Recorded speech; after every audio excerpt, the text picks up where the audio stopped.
set it off. Go to Vegas, bet it all. Put it on the Bucs to win. Whoever they gon' play gon' fall. Don't say I ain't told y'all. Loose cannons gon' fold y'all. Yeah, the Heat be 9-3, but it gets real cold in the fall. That's when the season start. Bucs come in 40 hard. Win after win, ripping the division apart. Panthers, they pussycats. Falcons got bird flu. Take the Ravens and Dolphins and open up a zoo. Cause one thing's for sure, better than the Bucs, they show lane. And every day in Tampa Bay, we say fuck the Saints. We in Tampa Bay, baby.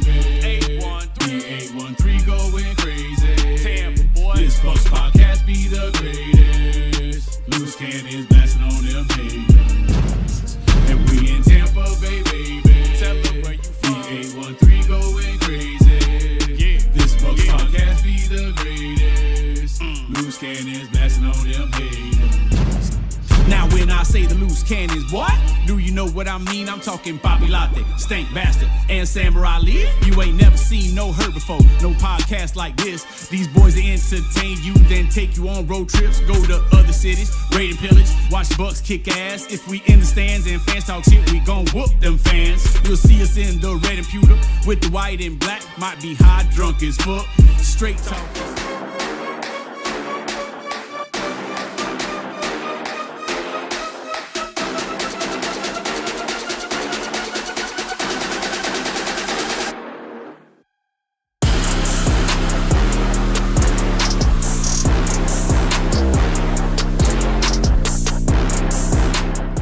What is up, Bucs Nation? It is Thursday, December 18th, 2025, and you are watching the Loose Cannons podcast. Yes, I'm in a much better mood than I have been over the last 2 weeks. Don't forget to like the show after we are done. Leave us a comment, and of course, hit that subscribe button if you haven't already somehow, okay? I'm telling you now, if you're somehow new, hit that subscribe button right now. And as always, you can always check us out on loosecannonslive.com, where you can leave us a voicemail. Check us out on our awesome free Discord, or even join our Cannon Cartel. We are full house tonight, Stank. We got both interns, okay? We got a massive game on Sunday. It feels like it's for all the fucking marbles, okay? 7-7 teams fighting it out for the NFC South, and I can't even convince myself to be excited, man. This is some... I tried. I really did try. I don't know why you're showing us your meats. You're showing us your meats. Everybody is always like, "What are you smoking on there, Stank? Is it now legally classified marijuana?" No, I smoke cigars. These are just little sweet Janes. That's what I smoke.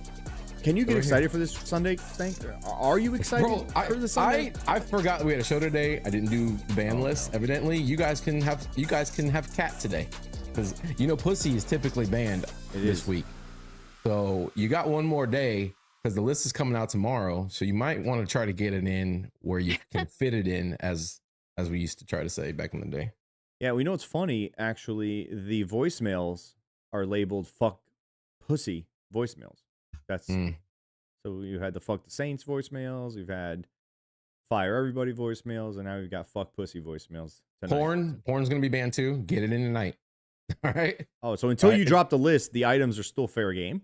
They're still fair game because I technically haven't banned them yet. There's going to be a lot of Pornhub visits tonight from Florida. Stroke the kitties, watch the porn. I don't know what else. Purring. Usually I ban purring. So if you want to purr it up tonight, I know Izzy, big purring guy. What? Izzy, are you a big purring guy? Sammer told me that you kind of like to rub up on him and like purr a little bit. Vixen, are either of you guys the pet play, furries, or any of that kind of stuff? I feel like one of you cosplays as a puppy every now and then or something. I definitely cosplay. That's me. I knew it. She cosplays. I have ears right over there. Oh wow. Yeah, I've seen the kitty ears, which you knew better than to wear today on this show. I thought about it. Stank, do you buy your cigars from 7-Eleven or Wawa? No, of course not. Okay, I don't shop for cigars at the gas station. All right, I actually am. That's where you get your groceries, but that's where you get your groceries for sure. Yeah, who doesn't shop for all their groceries at Wawa? Be the most expensive grocery haul ever. Paper towel roll, $3.50. Bro, there are legitimately people who buy like all their groceries from CVS and gas stations. No, they're paying like the most expensive prices ever. I mean, that's there's a theory as to why the hood is kept the hood because they build those grocery stores around those areas and they kind of force those people to go to those grocery stores and, you know. Hey, my wife was like, I need some ice cream. I'm like, all right, I'll go down to CVS real quick. I went in there. It was like $13 for a pint of fucking Haagen-Dazs. What, dude? I mean, I hate ice cream, but when the kids want ice cream, What? just call Bluebell and have Bluebell just come on down with the actual truck. I have the Bluebell truck come to the house. You don't listen, bro. You hate ice cream? Mm-hmm. That guy put you on some. Not a fan. I'll have if I have to. Like if I'm in a really special mood, I'll have pistachio ice cream. I'm just not an ice cream guy. Haagen-Dazs pistachio? Nah, not Haagen-Dazs. I'm a bit bougie, but I'm not an ice cream guy. I feel like people like ice cream because of the nostalgia that it connects to their childhood, and not really because they like ice cream. I think the nostalgia is 80% of the liking of ice cream. Sammer, Izzy, he likes the Neapolitan, right? When you take the lid off and it's 3 colors. He definitely gets looks super like excited. That. He definitely. I know it. He's nodding his head and everything. Yeah. I fucking knew it. Vixen. Yeah. Vixen strikes me as a rocky road. Why? So I actually don't like ice cream. It's a very popular. Yep. See, I'm same here. Look at that. You can make fun of me, Stank. Where do you find? Who are you people? I'm just saying, ice cream is a bit overrated. I mean, I guess if you're lactose intolerant, but you can eat avocado ice cream, like our former weirdo quarterback. Wait. Avocado ice cream? Yeah, they sell it here at Publix. I tried it. It's not good. You can make it at home too. It's not bad. It's just not good. I don't know. About you know how excited we are for this matchup. We're talking about ice cream right now, right off the bat. Open up the shit. Hard Stank. Win this game or kiss the NFC South goodbye. I have a feeling that if they don't win this, whichever team loses this game is losing the. I know it doesn't actually decide it this early, if that's even possible to say, but I feel like whoever loses this one is basically done. They're just not going to recover. Like this is the one. Like these are the only 2 teams who have even kind of sniffed first place in this. Or actually, the only 2 teams that have even sat in first place in this division. So this is it. Win this game, and I feel like you're good to go. So it's as much of a must win as it's ever been. You know what? We've been saying that for weeks, but it's just not. And I hate that it isn't, right? Because I feel like we've been playing the slowest game of Russian roulette ever. That's what it feels like. No one ever seems to get shot. Yeah, it just, please put me out of my misery. Either way, I just want to know. Okay, it's just if this is what edging is, because I don't like it. I don't like it. I either want to be over with or clinch and let's get on with fucking, being excited about going to the playoffs. Because I would be excited about going to the playoffs. Unlike about half our fan base who's like, I don't want to fucking go to get a charity playoff game. Yeah, bro, my entire childhood, I would have actually murdered a human to watch the Bucs play. People don't get it, man. It just like you're in a playoff game. Your team is playing meaningful, whether they win or lose. Like none of that even people. I think some of it stink is they don't want us to make the playoffs because they think if they make the playoffs, then Todd Bowles buys himself another year. And I don't think that's the case. I really don't. I don't think a team is just okay living through the mediocrity forever. I think he's going to have to do something. So I don't think just because he makes the playoffs, there's plenty of coaches have been fired after making the playoffs. There have been coaches who fired a year after winning a Super Bowl. Todd Bowles isn't that guy. So I don't feel like there's anybody who's ever, free of getting fired in the NFL. From afar, maybe Bill right? Belichick. Obviously, we're invested. We know everything that's gone on. We know we are obsessed with this football team, and anybody who's watching this podcast is as well. But from the outside looking in, right? If you're a Jets fan or you're a Browns fan or you're a terrible franchises fan, they cut their arm off to be in this position. Yeah, you hear like the Bucs are going to cut Todd Bowles, who's been to the playoffs every year. He's been the Bucs head coach, and the year before that, he won the Super Bowl as a defensive coordinator. And you heard that from afar. Maybe Jets fans would understand it, obviously. Jets fans would get it. They would get it. But yeah, it's kind of crazy, which is why I think he wasn't fired last offseason, even though they tried to make Liam the highest paid offensive coordinator in the NFL. All on the record, off the record, he was going to make more than Todd to be our offensive coordinator. Yeah. From what was. They were setting him up to be the next head coach. They weren't stupid enough to think otherwise. But there's optics that play into it. You can't just fire a coach after he wins a division. The team really, really, really likes Todd. They hadn't tuned him out at that point. And whether you want to believe it or not, he's also an African-American coach. And to like fire an African-American coach off of a pretty good season, that doesn't look good. Especially after watching the 50th season thing that's on Amazon Prime and finding out that the owner of the Bucs decided just not to sign his best quarterback ever, just probably because he was black. So, I mean, there's some history there. there's some weird Southern history attached to this team. There's a lot of weird. I'm sure some of that played into it. Bad shit that happened with the old Culver houses. So yeah, you know what's crazy? My son watched some of that, and so on the car ride home today, he goes, "What happened with Doug Williams? Why didn't the Bucs bring him back?" And I go, "Well, the owner of the team was racist. So he didn't want to pay him to be his quarterback, even though if he brought him back, he probably changes all of the discourse and the narrative surrounding this team forever." And he goes, "What? What a dummy. I can't believe it. We could have had more than 2 Super Bowls if we would have just kept that quarterback, this and that." He goes, "What happened to him after he left?" I go, "Well, he ended up with the Washington Redskins and he won a Super Bowl there." And he goes, "What?" My son, who's 12, is pretty pissed off that we could have had more trophies in our trophy case if we would have kept one Doug Williams. And you know what? Imagine the scenario that would have played out. It would have been a completely different team for the next, 10 years of him being there. It would have been a completely different narrative. Everything would have been different. Who knows, man? Who knows? Wait till he hears about, Steve Young and then old Trent, like the history of Bucs quarterbacks. I don't put that. Trent hit the lottery and he got lucky. He got lucky, but still won a Super Bowl in our stadium, by the way. in Raymond James, he won a Super Bowl, which, again, people want to ask me why, Stank, in the documentary, you say you're 19 years old. Why do you look like you're 30? because I'm a Bucs fan, bro. Okay, that's why.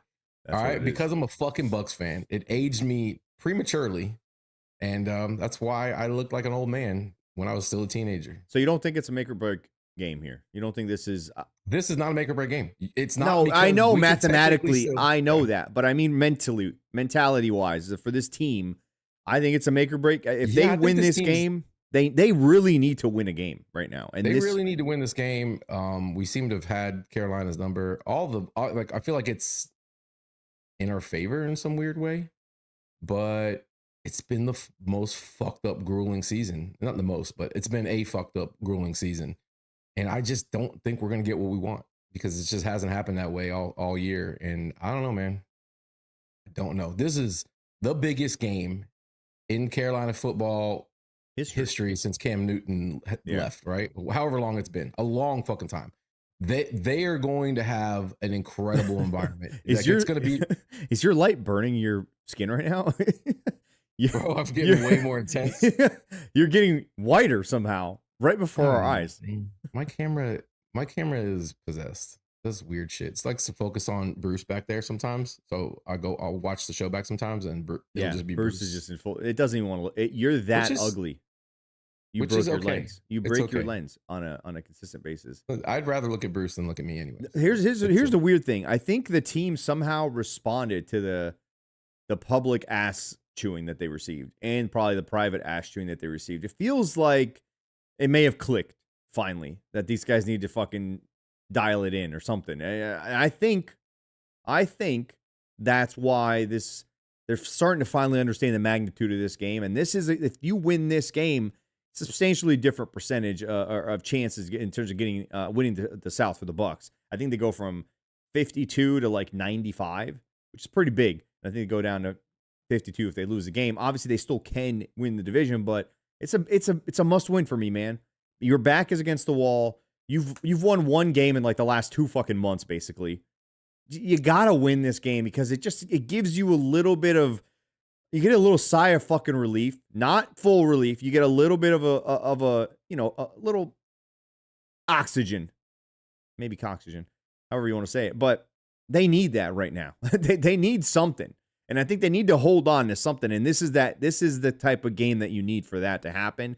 Then you can have this collective sigh of, all right, let's get our shit together, deep breath. Let's fucking go win these next 2 games after that. And then you got it. Like, that's all you got to do. So it's got to start here. I don't like waiting until the second game to win the division like we did last year with the Saints. take care of business now. Take care of business now in case you stub your toe in Miami, which could fucking happen considering we're playing a rookie quarterback who's never started a football game, I believe. It's all signs are pointing to a loss in Miami, Stank. All signs are pointing to exactly what you just described, right? This team is like your kid, okay? The paper's due, bro. All right? The exam is here. You haven't studied yet. I feel like that's what these Bucs are, right? They procrastinate to the very last second. You brought up the Saints game last year. Mike Evans' record was on the line. The game we absolutely had to win. Didn't show up. That Barely game won it. sucked. Barely fucking won against a garbage ass fucking football team. I don't think they had a head coach. I don't even think they had a head coach during that game. Bro, Carolina, last time Carolina beat us, they didn't have a head coach. I think they beat us with the interim head coach. That's just been the vibe for the Todd Bowles era. It's just like the pressure isn't there like it needs to be. And it's self-imposed sometimes. And, Baker's been the guy who had to be like the driving force from an energetic standpoint since he's gotten here. But I think even he just can't carry the team like that, man. It takes more than that. And so Baker looks pretty tired. He does look tired, bro. He looks fucking exhausted. He's like, God, dude. I mean, you know that meme where the with the Popeyes employee outside of Popeyes kind of kneeling down? That's Baker Mayfield right now. It's just been a long fucking season for a guy. Somebody AI make that real quick and post it up on that Twitter, has been it's the perfect long analogy. season for my boy Baker, bro. He's been through it from everybody, and he's tired. I mean, you look at him and he lost that pep in his step. He doesn't look like he's having a lot of fun out there. Even in the press conferences, he doesn't look like he's having any fun.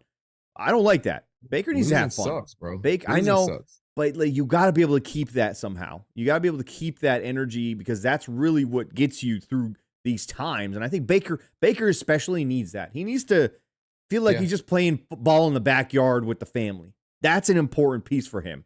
And it's probably an important piece for a lot of guys, believe it or not. But if his wife, did her job properly, the rep of him playing defensive end on the practice squad in Carolina Panthers uniform, where he's in this 3-point stance, that would just be playing on loop in his house for the next 3 weeks. I got you. Just reminding him, because this game is kind of a weird fucking like he's even talked a lot of shit about his time in Carolina. He's used it as part of his fuel. But here's Big Bad Carolina, about to take your playoff chances away potentially. Like this is the chance to show and to continue to keep your throat on that franchise for letting you walk out the fucking door. Keeping your throat on their foot. Yeah. You never put your throat on somebody's foot? Keep them in check? Interns, any of you ever put your throat on anybody? On their foot? No, specifically their foot. Oh, specifically their foot. Yeah. He's like, did I really say that's you said impossible. I feel like that's more your fetish. That's a you thing, Stank. Dude, it's not impossible. But you didn't say foot, Stank. You just said keep their throat on them. You keep their throat on their foot. No, Stank said keep. No, he said keep your throat on them. Yeah, that's what you said. Listen, you got to be the throat goat sometimes. All right. Oh dear God. You just got to. All right. If you want to win it all. Right at the end, you want a happy ending. You want a happy ending. Sometimes you just got to. You got to throw it up. You got to put everything into it, including your throat.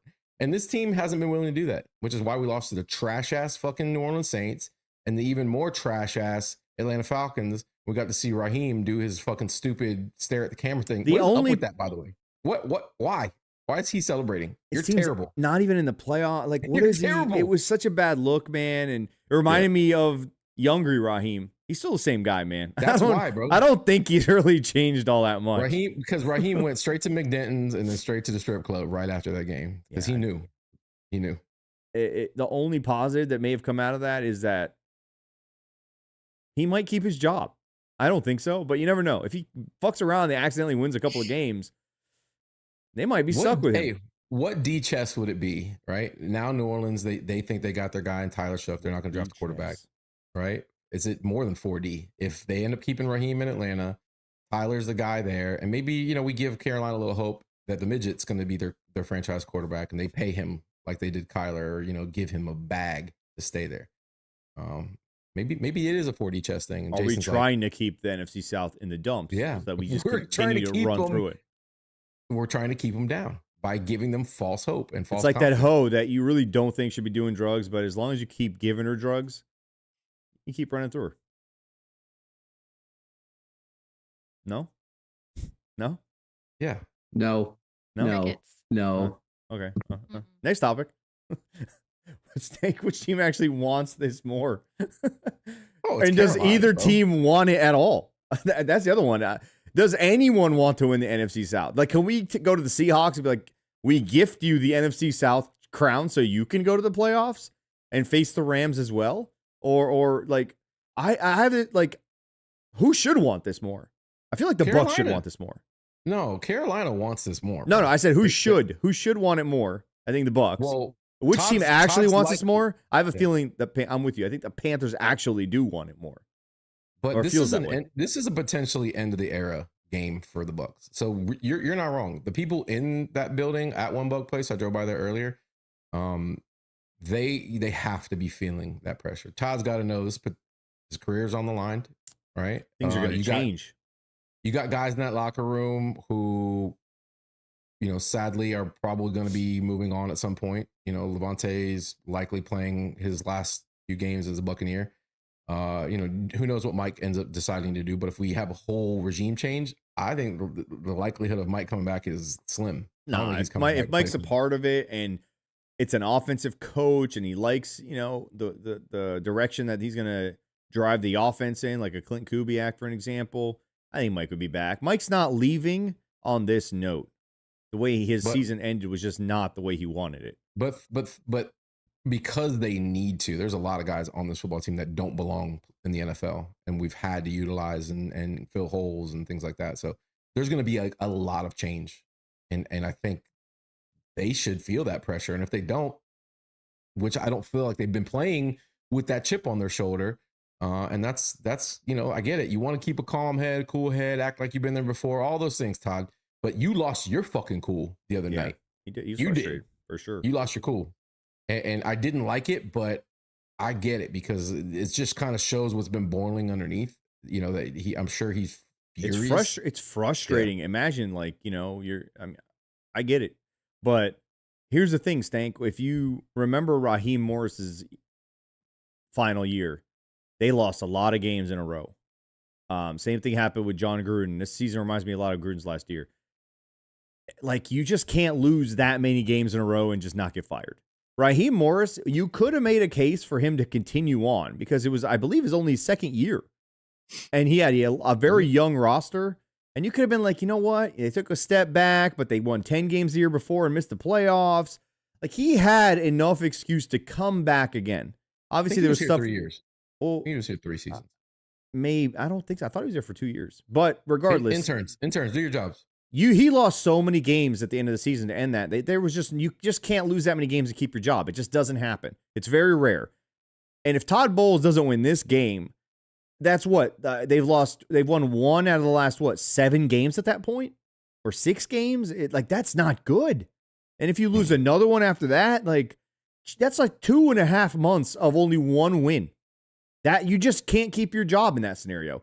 Even if you have injuries across the entire offensive line, and Mike Evans has missed the majority of the season, and Chris Godwin hasn't played well until the last 2 games so far, and McMillan just finally got back on the field after missing all of preseason, basically, and the rest of the season.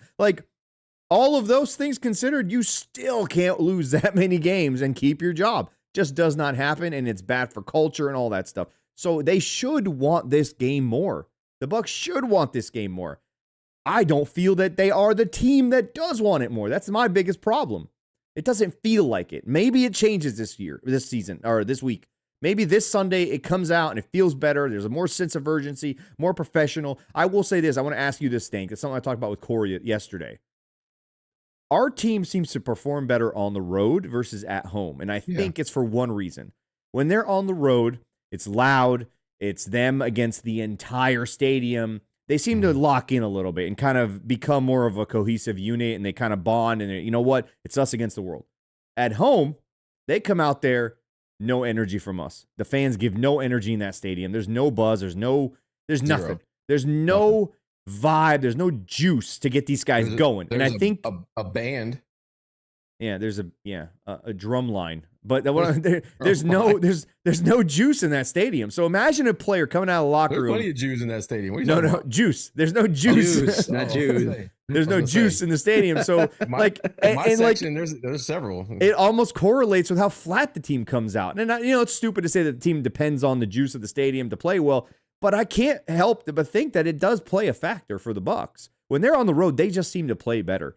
I like that this game's on the road. And maybe that's what we've needed. We've had a long home stretch here, and guess what? We've lost every game but one during this fucking home stretch. I don't like it. I don't want to see another home game for the Bucs again for like a season.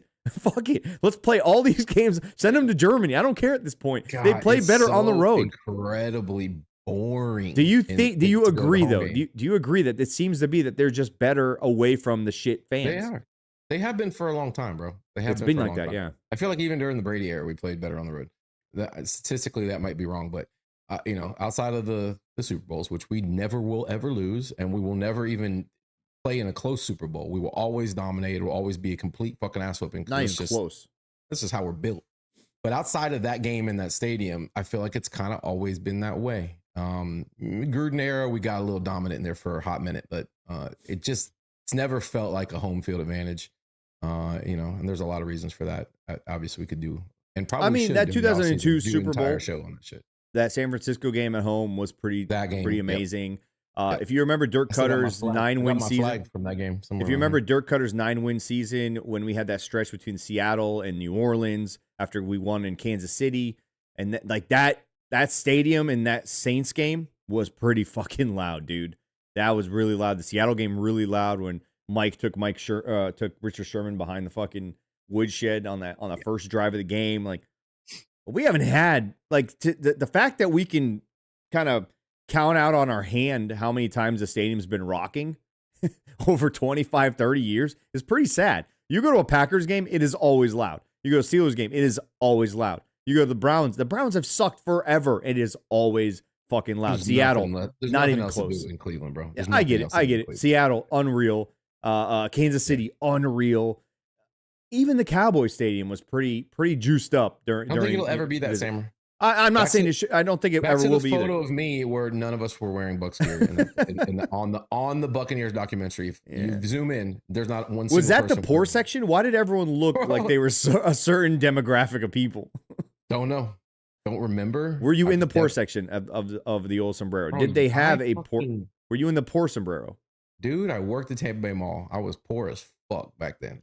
I used to save every roach. But you looked pretty close to the field. Everything that I smoked, and because I was so poor, that way I could smoke. But you weren't in the nosebleeds. So that's what I'm asking. It's confusing how I never get on camera. I've never been on the Jumbotron. I've been in that stadium my entire life. I don't ever remember seeing a camera pointing at me, which is kind of made me a little paranoid this week. Who's watching me? Are they always watching me? Somebody's watching me. How much? Hey, Malcolm, or not Malcolm. No. Joel. How much footage? Rest in peace. Joel. How much maybe Malcolm was holding that camera. Me, bro. Malcolm was alive back then. Maybe Malcolm was the one who was controlling that camera. Hey, Darcy, how much footage are y'all keeping in the stockpile of me in that stadium? I'm starting to get a little weirded out. They've been recording your every move for years. I mean, I did work at you Sears. You go to the bathroom a lot at that stadium. Greg DeCruz says I worked at Sears. I got fired from Sears for stealing from my job. Big surprise. Stealing from your job. Was it a pen? Yeah. No, it was money. Oh, how much? I was skimming. Back then. Oh, by the way, before I forget, to answer your question about Raheem Morris, he only coached 2 years in Tampa Bay, 2009 to 2011. Same with the memory. Don't ever trust my memory. It's fucking terrible. I'm never wrong when it comes to Bucs stuff, man. Stank. I feel like the spotlight's going to be on the Bucs offense this weekend. They really don't have too many excuses now that all these weapons are back. I know we're down 2 guards. I don't know. I believe Ben is out on IR, right? He's done for the season. Ben is on IR. He's out for the season. For at least 4 weeks. He's out for the regular for the regular season. He might be back for the playoffs. Yeah, I was talking as he thinks. With all the weapons available, Stank. Thanks, Izzy. Can the Bucs offense finally break through against Carolina? Yeah. They absolutely should. It's a What makes you division think opponent. that? What makes you think Because that? it's a division opponent. You know what you're going to face, right? They have Was the shitty Saints defense not a division opponent? I guess so, bro. But listen, our weapons are back.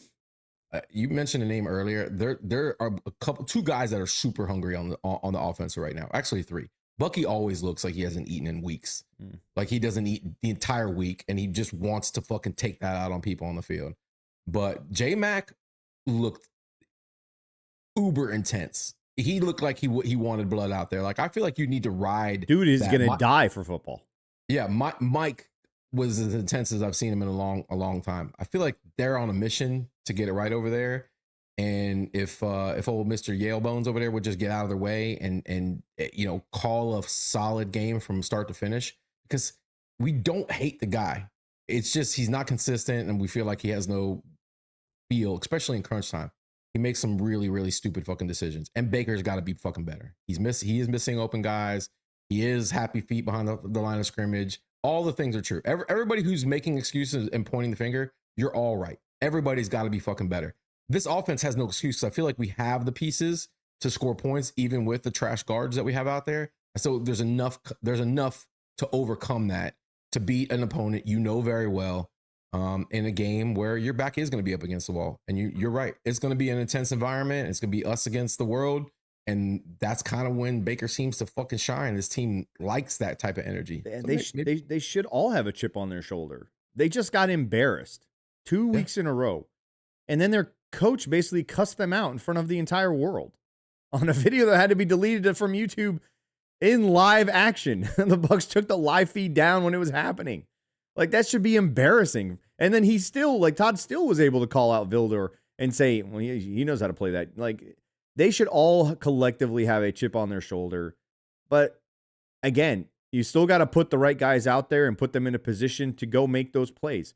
The fact that we have 2 running backs or 3 running backs, but we only use one, kind of weird. We have a guy in his final year here probably, and Rashad, we gave him the ball 1 time last week. We got to use all of the things that we have to overcome 2 bad guards Sammer, and a struggling center. According to the internet, he's a commander now. You didn't hear? Yeah.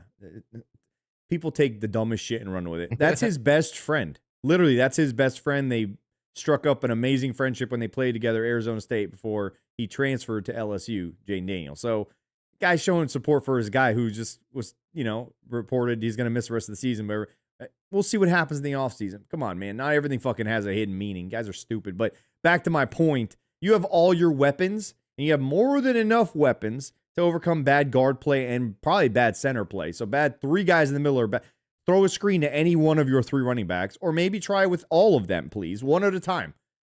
Throw the ball out quickly. You don't have to call deep, long, slow developing plays that don't attack the middle of the field when your offensive line can't hold up. Get the ball out quickly. Let these guys make plays. You got James McMillan, by the way, is ridiculously good in man coverage, against man coverage. He's very, very good.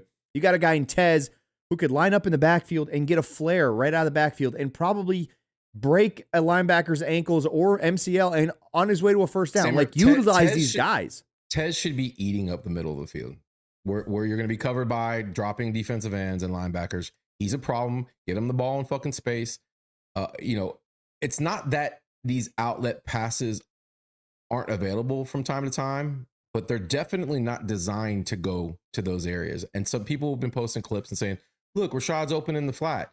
If you look at that play, Baker goes through fucking 4 reads, but by the time he gets to Rashad, and what you don't see big picture wise is there's a linebacker kind of floating, and he's trying to eat downfield, which is what we're told from the beginning, that this is going to be more of a downfield offense. Problem is he's working from deep, shallow. Problem is we're not good at that, and it can't always be downfield, right? Isn't the whole point? Didn't we learn from Bruce Arians is you got to draw them in and take their head off? You can't just always have these long. Sank, we don't have the right guys to run this offense that they keep on. Like, we don't have the Waddles. We don't have Tyreek. Yeah, we don't have even Tez. I love Tez, but he's not really a take the top off. He's not that guy. Yep, he's more get me in open space, let me make a guy miss. That's why I wish they would watch how the Niners used Debo a couple of years ago. He would literally line up in the backfield next to the quarterback, meaning you're either going to put a safety and dedicate a safety to him as a spy, or he's going to be in linebacker versus wide receiver world almost every time. And they just flare him out and they give him the ball on purpose right at the snap. And guess what? Blitz all you want. And instead of my running back being the guy who sneaks out or my tight end, it's a fucking wide receiver who can break ankles and Tez Johnson. One or two misses, he takes it to the house. Like, we don't have to reinvent the wheel. We just got to use, we have all of these weapons. Let's put them all on the field in some way or shape or form and give them opportunities. And let's use those mismatch nightmares, right? Use it. What like the first 4 weeks of the season last year, 5 weeks maybe? What did Liam Cohen do with Chris Godwin? My God, bro. Chris Godwin might have went for 2,000 yards last year had he not gotten hurt. The Puka. He's the Hines Ward of that offense. Fucking stoppable in the slot. Can't be guarded. The possession guy, like he should be eating up the middle of the field consistently.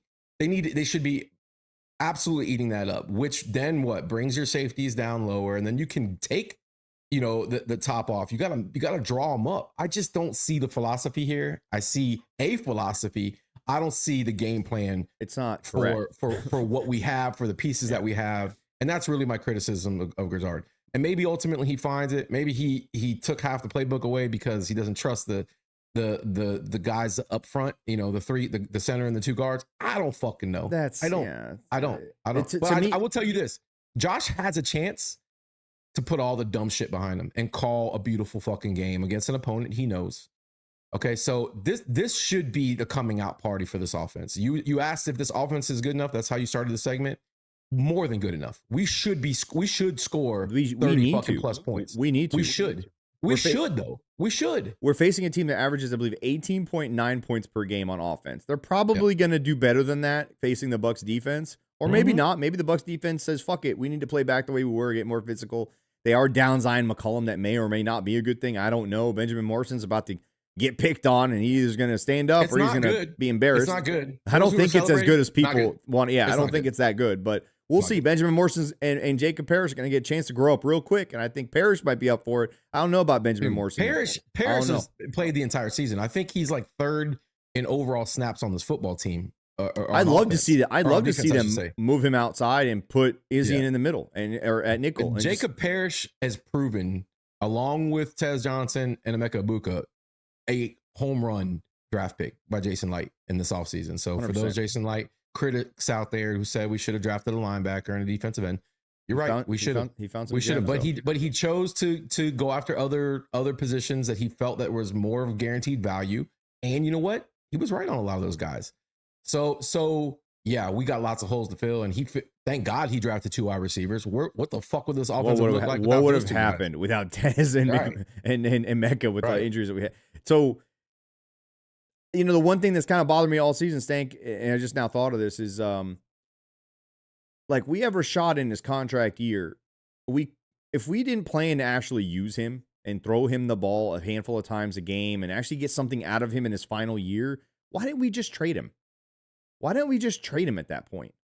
I don't know. I'm not a big fan of doing that. I think Rashad fits this team if they utilize him. They clearly didn't want to. So why not trade him for something? Even if it's a pick that you end up flipping and adding to other picks that get a defensive end, or edge rusher in the middle of the year. It's just kind of weird that they just don't use all these guys. Last week, Tez Johnson, I believe he got, a couple of targets? Could have had a fucking nice game if they use him a different way. Like that. I think they should be able to break through. They're going to have to break through or we lose this game. I mean, you bring up a good point. I have this feeling. What identity means you do some things consistently and you do them good and you do them with bread and butter. A group of guys and use guys as weapons, right? Okay, fucking Rashad is a problem. Just like Bijan's a problem in the flat against a linebacker, so is Rashad White, bro. That guy is a hell of a receiving back. Anything. Big time problem in the open field. Can run wheel routes. Can play in the slot.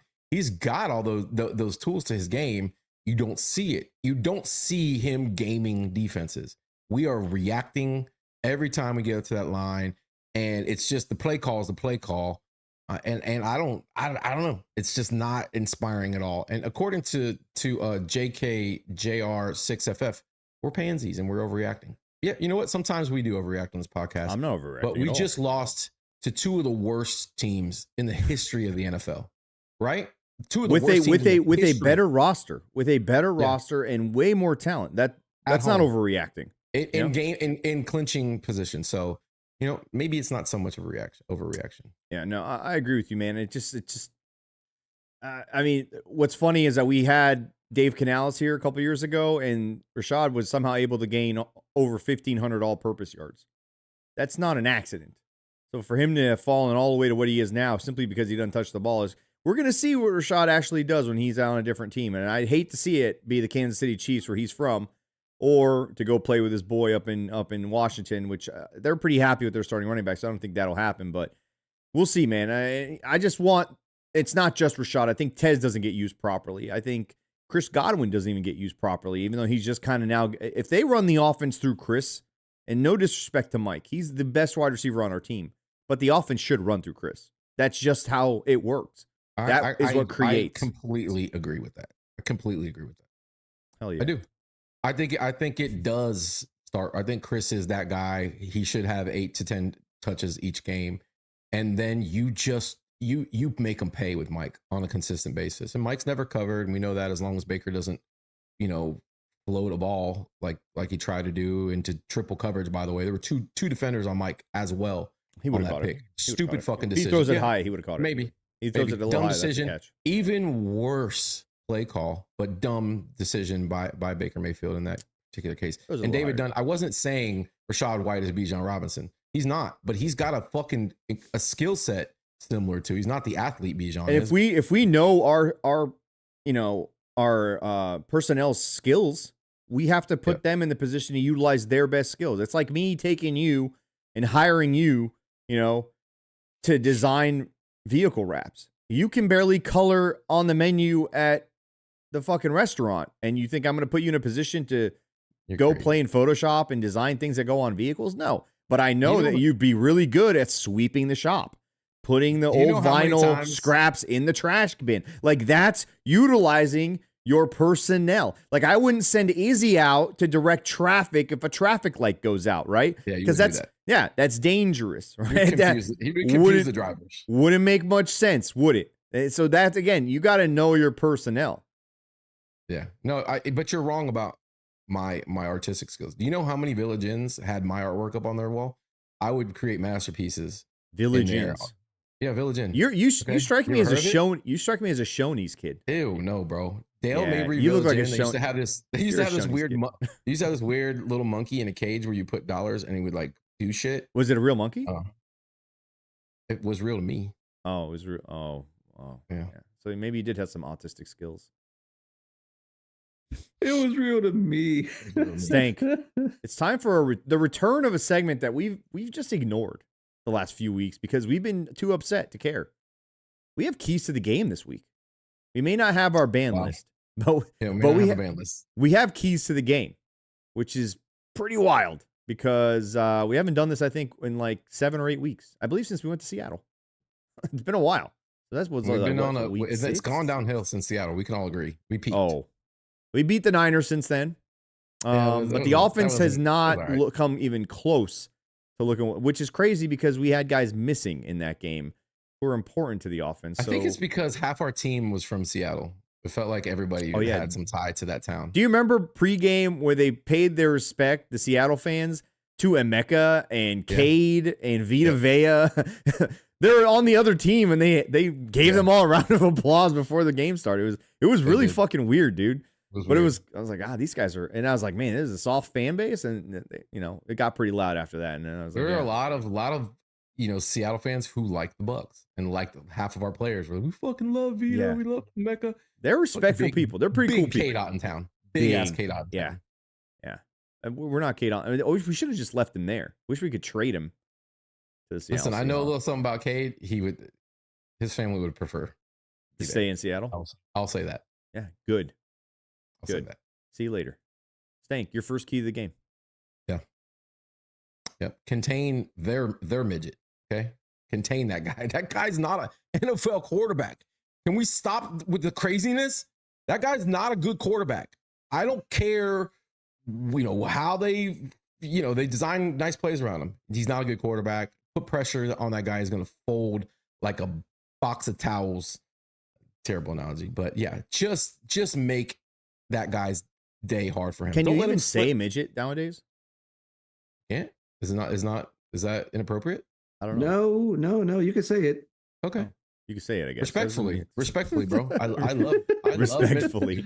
Respectfully, I'm a big fan of the little people. Matter of fact, those of you who traveled to Dallas, traveled to Dallas with me. I remember when we went to the late night establishment, and there was a full midget strip club upstairs. The most amazing thing. Was it upstairs or was it just the attic? I don't know, but it's a full midget strip club. Had to be an attic, dude. That had to be an attic. Like, how can we utilize these 4 feet? Bingo. I don't know, but strip club for midgets upstairs. I felt, like sometimes you feel like, God himself has touched you. That night I did. I felt like I was being touched by God. It was immaculate to see and wonderful and beautiful in every single way. I wish nothing but the best to everybody who was there. But yeah, all right, we just need to make Bryce's life hard and just put a pounding on him. They talk about pounding all the time. We need to pound. Pound the midget. Got it. Pounding is on the menu. Second. Pound away.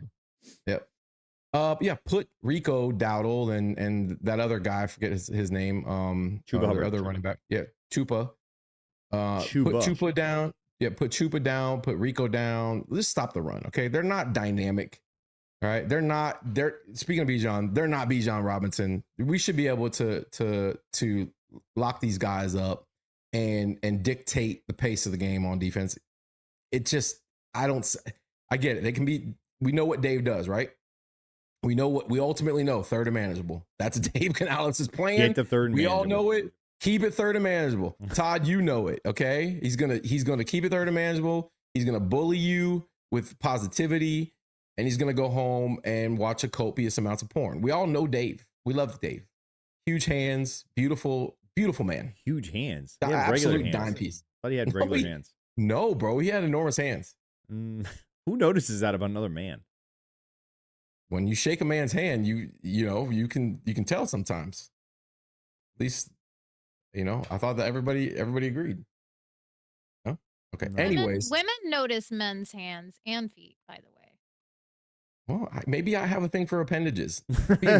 Appendages. Okay. Yeah, you like appendages, huh? Appendages. I'm so glad. I'm so glad we don't have the key screen on this, so we can absolutely clip this at some point.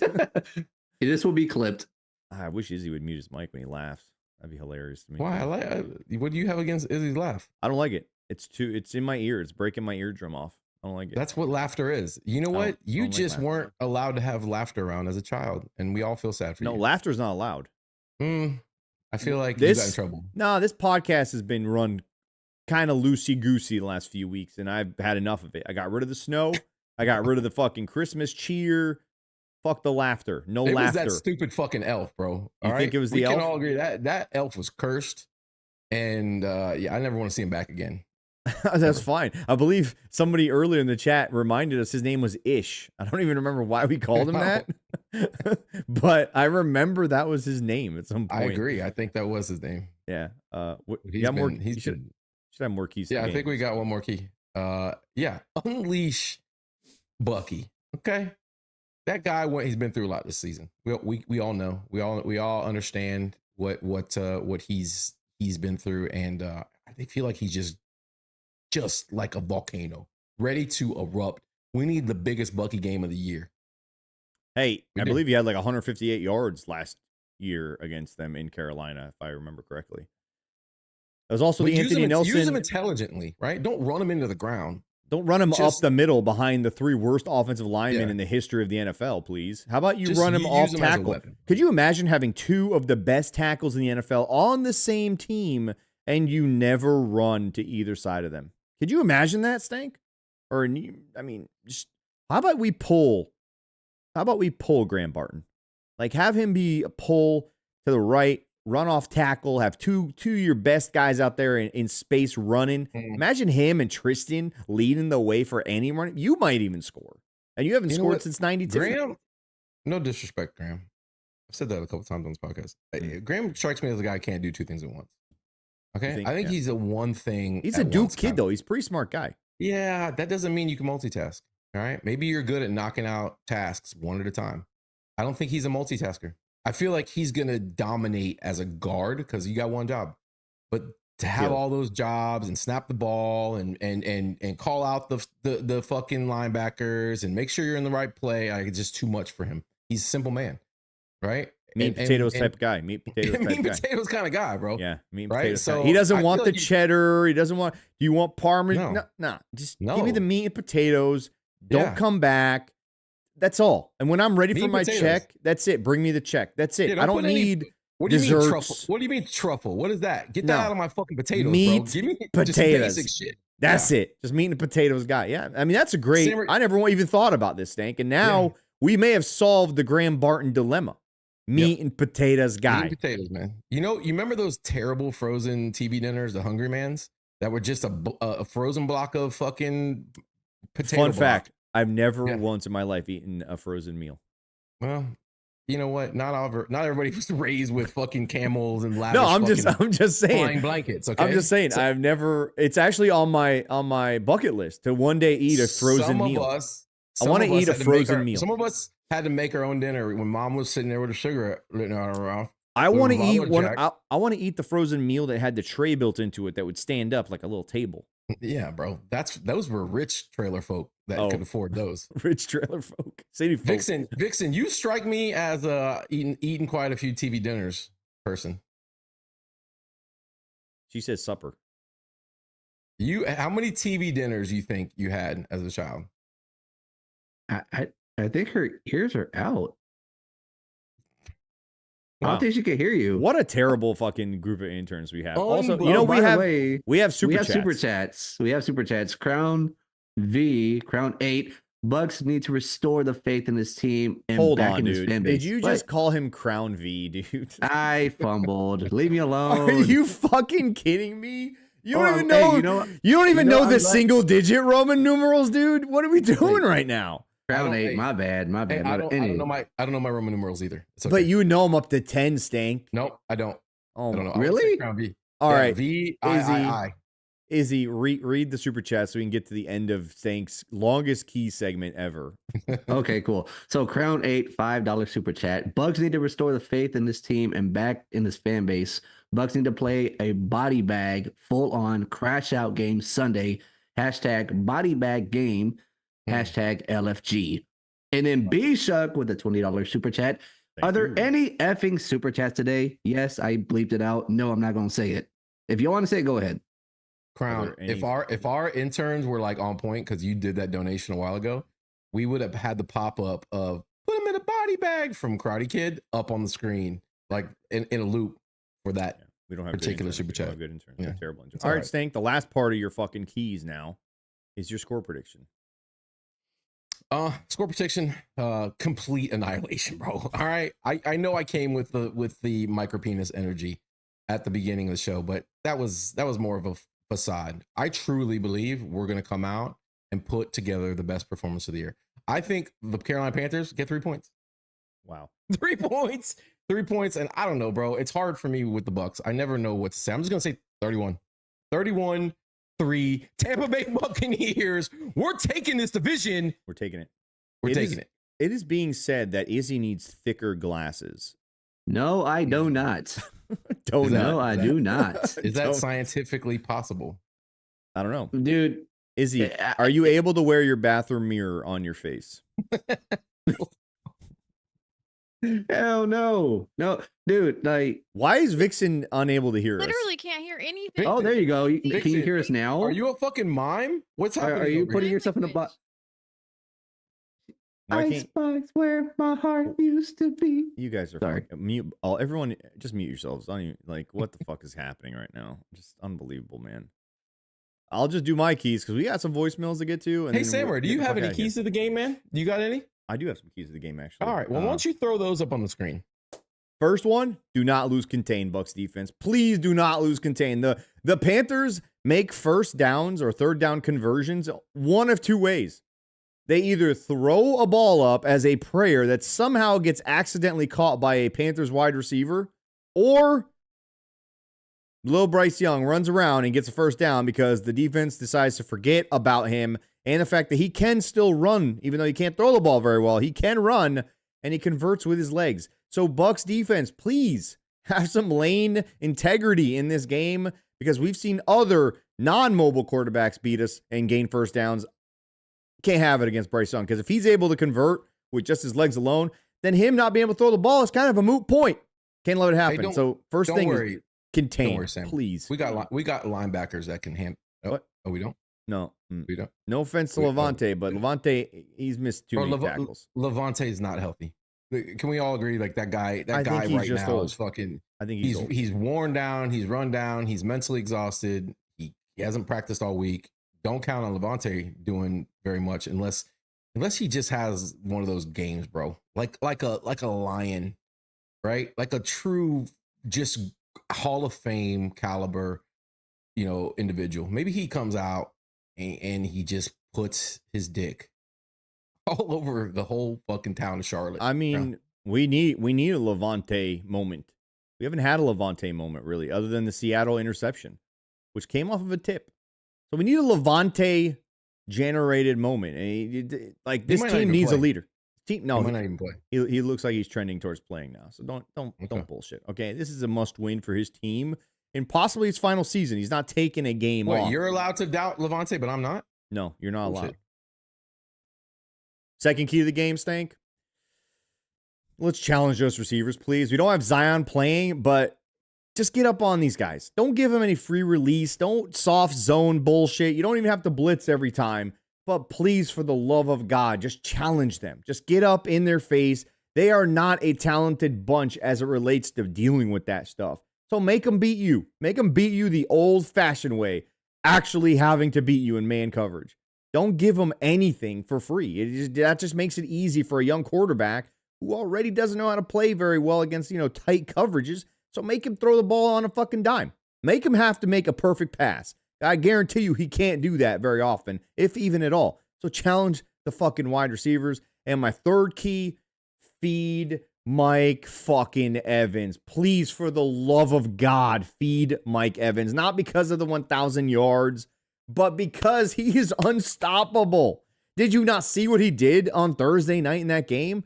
He caused first downs with defensive pass interferences 3 different times. He created first downs 4 different times with just catching the ball. This man cannot be stopped, especially against the Panthers. He has fucking great games against his team in Carolina too, by the way, not just at home. So feed him the ball. Make him the difference in this game. They don't have a guy that can go one-on-one with him, so just feed him the ball.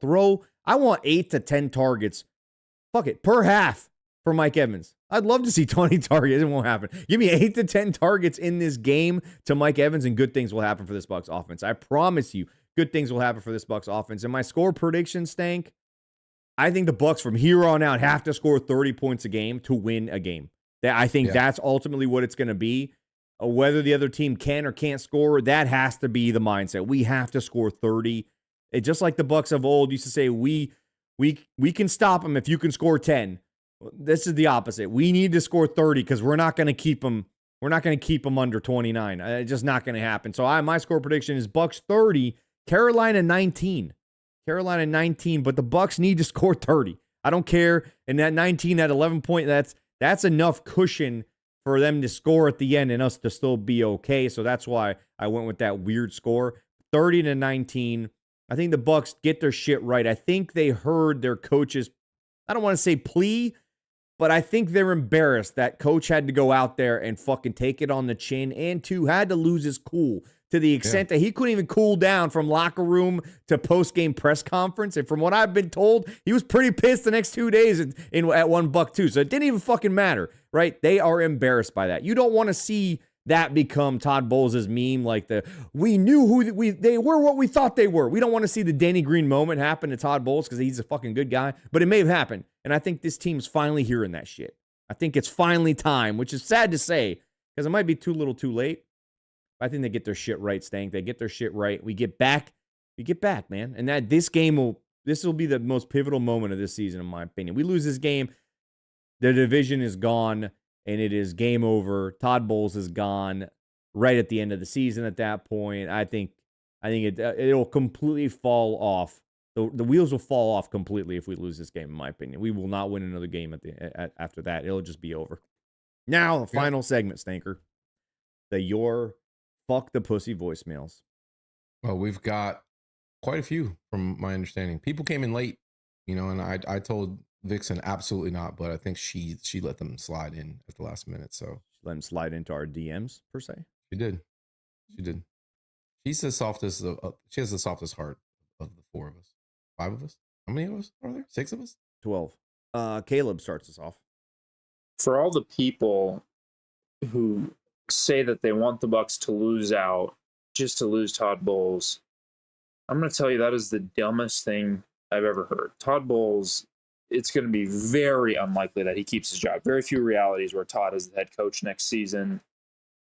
But you want to have your team potentially regress. You want to have this franchise get worse, lose to the trash Panthers and the trash Dolphins. That doesn't breed confidence at all. That could cost a guy like Jason his job, which would be a massive disaster. It will not. Jason Light is considered in most circles to be one of the best GMs in the NFL. Does he make mistakes? Yes. So does every GM. But you want this team to really regress, get worse, go back to losing, be losers, and lose to bad franchises like the Panthers and the Dolphins. That is not a good way to draw free agents. That is not a good way to retain players like Mike Evans, some of these older guys, to breed confidence in the locker room. That is the dumbest thing this team could do. This team needs to go to the playoffs. It is a good thing. You will get a better coach if you go to the playoffs and are frisky in the playoffs. That will make a coach like Clint Kubiak. That will make these better options be like, hey, that team is close. And you want this team to be close to taking the step forward. We all thought it was going to be this year that they could maybe challenge for a Super Bowl. Well, it could easily be next year if you get the right coach and a few pieces. The way you derail that, go and lose to bad teams. See what happens. Nothing good. Now go kick the Panthers' ass. Did he say get frisky in the playoffs? He did. Mm-hmm. That's going to be the war chant. That's it. when we get in. Get frisky in the playoffs. Get frisky in the playoffs, bro. Somebody in the chat asked, is this the guy from Parks and Rec? And dude, holy shit, he sounds like the dude from Parks and Rec. You know, the guy that they bring in to fix the Parks and Rec department in the like third season? Dude, that sounded so much like that dude. Now that was a really good phone call. That was also a very good phone call. Yes, 100%. I agree with him. You got to win games and you just let the pieces fall where they fall. And I agree. Going to the playoffs makes your team very appealing to outside coaches who might want to interview for this job and want this job. And I think the Bucs, they're a playoff caliber team. They haven't put it together, which is on the players and the coaches, and some of it's on Jason Light. So, time will tell. Jason Light's job is not in jeopardy, folks. No, bro. The ownership of Jason is never getting blamed, bar like a 3 straight shit season scenario. He's the one making this call. He's the one who's going to decide Todd Bowles' fate, not the ownership. It hasn't gotten to that level. Listen, he's not going anywhere. I don't know. Some of y'all have a wild hair up your ass for Jason. It's not happening. Outside of him impregnating a staffer, breaking into her house, getting arrested, it's not happening. All right, that's the only scenario that gets him fired from this football team. Not gonna happen. Stank, quick question: is Frisky's cat food on the ban list? I feel like it can't be now. It can't. Right? I feel like it can't be. Did he say that? Did he say that on purpose? Do you think he went pun there, or was that accidental? Pun? Dude, was he trying to be? We're punny? talking about levels of chess. Was he trying to be punny? You think he was trying to be punny? If he's the Parks and Rec guy, he definitely did it on purpose. Yeah, I'm gonna have to sleep on that one. I'm not sure if I need to ban Friskies or if I should give it the old check mark. A lot of Bucs fans' cats may die from today on to Monday or Sunday afternoon, I guess you could say, if they can't have Friskies. I mean, you think we got a lot of cat people? I think we do. Watch the show. I mean, I have one. I have a black cat. Your stepson has like 3 cats, and he's one of the biggest human beings I've ever met. It's not my stepson. That's my biological son. Oh, that's your biological son. Yeah. I'm immaculately conceived, but biological in a weird way. Listen, if you have a cat, since pussies aren't banned yet, put a little cat emoji in the chat right now. I want to give it pussy count in the chat. Let's go. Should catnip be banned? Because catnip gets them very excited. Does the one I own on my body count too? How many? Yes. How many? Don't touch it. You're not allowed to touch your pussy. You got one more night. One more night with that thing. And then leave it the fuck alone. Yeah. Don't even wash it. Let it stink. Ew. No. Yeah, you don't want to touch it. Don't take care of it. It's pretty gross. Loose cannons. What's up? It's your brother Lou, man. He sounds so much better now. Look, man. Poor guy was feeling it, dude. These guys, man, they have opportunity right now, man, to go and go get the NFC South title, man. But these fuckers want it, man. They want it, brother. I don't see it, man. I haven't seen it, man. And I hope that they've gotten together, bro, and just fucking rip people new assholes, man, in that locker room, because, you know, these motherfuckers ain't going out there, man, and they just not showing what they got, man. They're not, man. You know, they need to go out there and show me what they got, man. Play like you got a fucking pair, you fucks. Show me some fucking testicular fortitude, motherfuckers. New word of the day, kids. Testicular fortitude. Yep. That's what I want to see, you fucks. Go out there like you give a fuck, not like you're out of fucks. Because that's what I've been seeing. I ain't like it, man. I don't like it. We ain't going nowhere. We ain't doing shit if you continue to fucking play like this. If we stumble into the motherfucking playoffs, the fuck are we gonna do with this fucking play? You know? Teams would bite their fucking testicles to fucking have this opportunity. What? And these motherfuckers are just taking it for granted. Now go. They cut him off. He said, "Go Bucks." That was a real testicle heavy a lot of testicles. Lou call. And yeah, you bring up a good question. Can you bite your own testicles? It depends on how old you are. I believe you have reached the age where you can flop them around like not gum yet. Stuck to the bottom of your hey, definitely longer than they were, 10 years ago. I'm not ready to. I'm not. They're not. I can. They're not tetherball yet. Not yet. They're not tetherball in our. Ren. Only you in the chat right now. Yeah, Ren can bite his own. Ren can definitely bite his own balls. He's dragging those things behind him like a fucking ball and chain. Ren, how balls and chain? How often do you accidentally bite your balls? How often do you accidentally step on them getting out of the shower? Do they ever get caught in the shower door? And oh shit, fuck, get them out of there. Can you slingshot rocks at birds? With them, at like kids that play in your yard. Throw them over your shoulder. Definitely. Do they? Yeah, he can definitely sling them things over. How does that song? How does that song go? Do they wobble to and fro? Can you throw them over your shoulder like a continental? Yeah. Can you? Here's what's funny. He was once a continental soldier. It's a double whammy on that one. He's actually been in a war, which is pretty wild. They make tape for that. I'm sure they do. They make tape for that. Yeah. Wow. He knows. Double-sided tape. At some point, I'm going to Loose Cannons podcasts. It's Will Blake, Scottish guy. I'm sorry, I'm just out of the pub. I've got nothing prepared tonight. No poem or fuck all. Anyway. Okay. All you're getting at me tonight is a prediction. 34-24 Bucks. K. Doughton, 2 touchdowns. Because I love the guy. Prick. And remember, Die Hard is a Christmas movie. Yippee-ki-yay! Fuck the Panthers! He's becoming my favorite caller very, very quickly. He's definitely climbing the boards right now. It's hard. Listen, if there's power rankings, he's a Super Bowl contender right now. Oh, for sure. Caller of the Year awards. We should do Caller of the Year awards. The way he hates on Cade is phenomenal. Yeah. He gives him props and then he says, "Fuck, I'm just fucking kidding. Fuck that guy." Just 2 touchdowns because I love the guy. Fucking prick. I mean, what? That's phenomenal execution there too, man. And just the timing of it, that was stand-up comedian type shit right there. It was really good. But yeah, interns, you need to start doing some homework. We're gonna have an award show at the end of the year. Oh, yay, that sounds Get fun. going. We're gonna do a Let's voice do it. caller of the year award.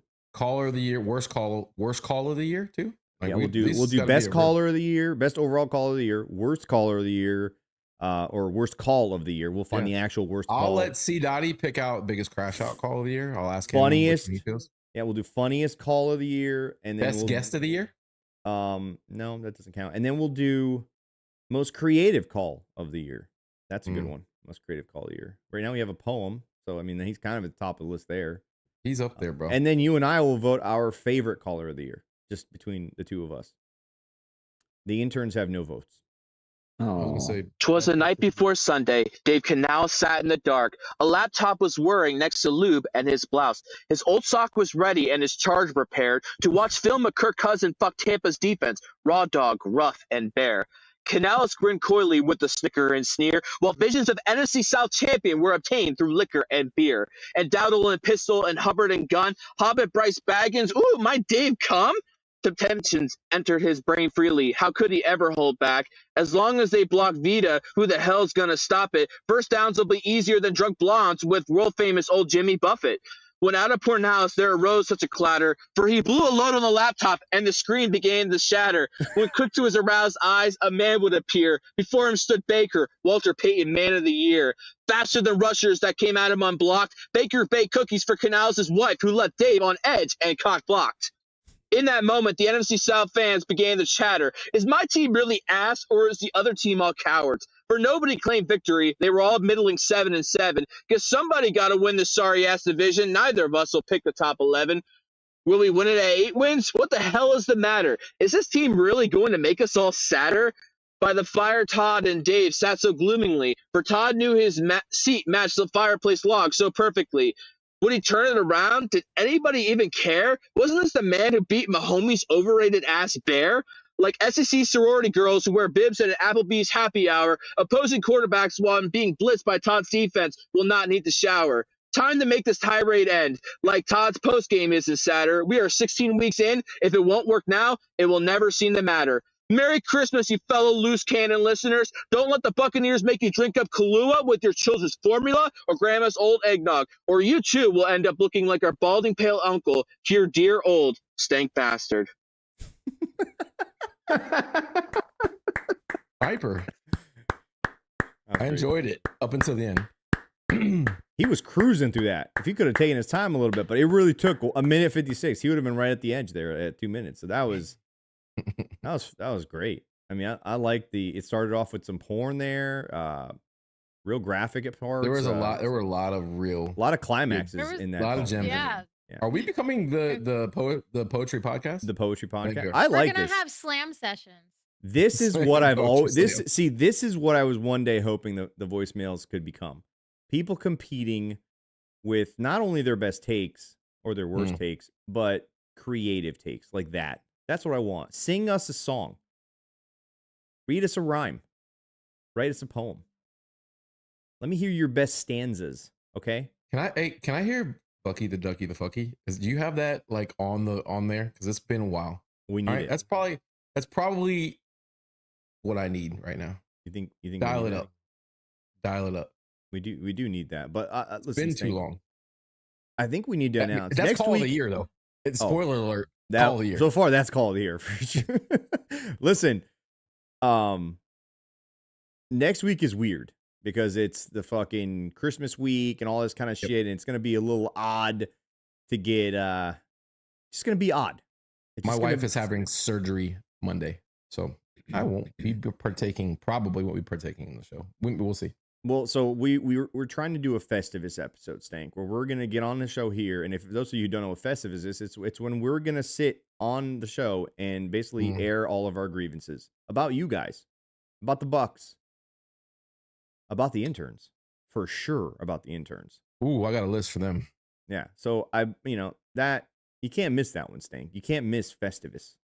All right, bro. You take that up with the Grinch that I have living in my house, bro. You take that up with her. It'll be a Wednesday show.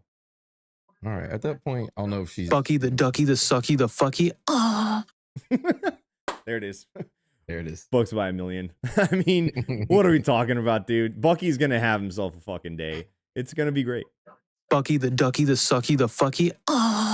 Amazing. Make sure you guys like and subscribe if you haven't already. Leave us a comment with your score prediction and who you think will be the Bucks' best performer on Sunday, because it probably will need everyone to be the best performer for us to win this game.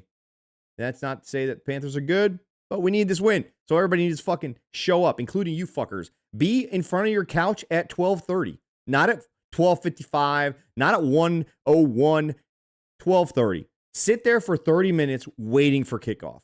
Everybody needs to be prepared. Stank, you be in front of your fucking couch 11:30. All right, I want you there earlier than everybody else. Set a fucking good example. You have a C on your chest, probably backwards because you can't spell or read. Be there early, Stank. And make sure you guys check us out on loosecannonslive.com, where you guys can leave us a voicemail during halftime, after the show, after the game is over, or before 6 p.m. on Monday, before we go live yet again and discuss this amazing win, where the Bucs are going to finally get out of that fucking rut that they've been in. And if you prefer to only listen to us, you can find us on iTunes, Spotify, Google Play, and of course, Pornhub. Stank, I will see you on Sunday in spirit. We're not on Pornhub this week because I'm banning it. Banned. I hope to see your ban list tomorrow, 5 a.m. Make it happen. What am I, a fucking farmer? Make it fucking happen. No excuses, Stank. It's got to be, we need the ban list. Bucky, the ducky, the sucky, the fucky.